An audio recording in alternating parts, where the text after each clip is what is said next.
আচ্ছা শুনলাম গরু নাকি বিক্রি করবেন, তো পাঠিয়ে এসছি একটা যে। হবাতি যা গরু তো বিক্রি করবো, তো দেখো। তো চাচা কত নিবেন গরু? হবাতি যা টাকা কিন্তু 5 লাখ নিব। চাচা টাকা 3 লাখ নিলেন, বুঝছেন তো, গরুটা দিয়ে দেন। হবাতি যা তোমার কেটে দিয়ে দাও। কাকা, দাম তো আপনি মনে করলেন 2 লাখ বেশি করে দেন, গরুর দাম তো 1 লাখ চাচা। তো ভাতিজা এখন কি করবো রে ভাতিজা? না না, বিপদ হয়ে হলো যে, তাই না? আমি দেখছি। চাচা গরু নিব, কিন্তু গরু চেক করে নিব আপনার গরু, বুঝেছেন? এ ভাতি এটা কি কও? এটা দায়রা গরু।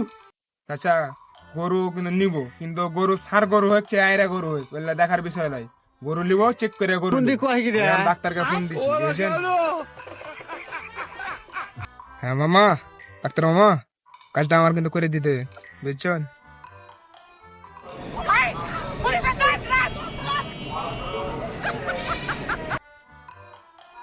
ভাই না গরু কোনটা? এই যে মামা, এটা গরু মামা। তো ধরো। ভাতিজা তোমরা যে কি শুরু করলা না, তো চেক করবা তো করো।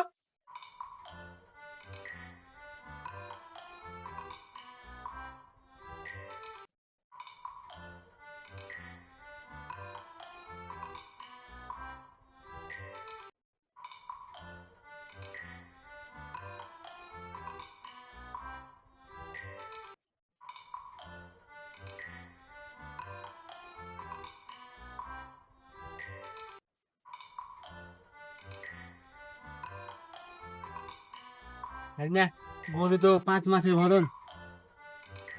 ডাক্তার সাহেব কি কোন? আরে গরু 5 মাসের বড় নয়। এটা গরু লিব না, হাঁটেন। গরু 5 মাসের বড়, আর গরু লিব, হাঁটেন। ভাতিজা এটা কেমনি কি হইলো? আরে চাচা, ডাক্তার তো আমার মামা লাগে, সব সিস্টেম করে আগে ফোনে বলে দিয়েছি। কি কও মামা? হ্যাঁ। তাই নাকি?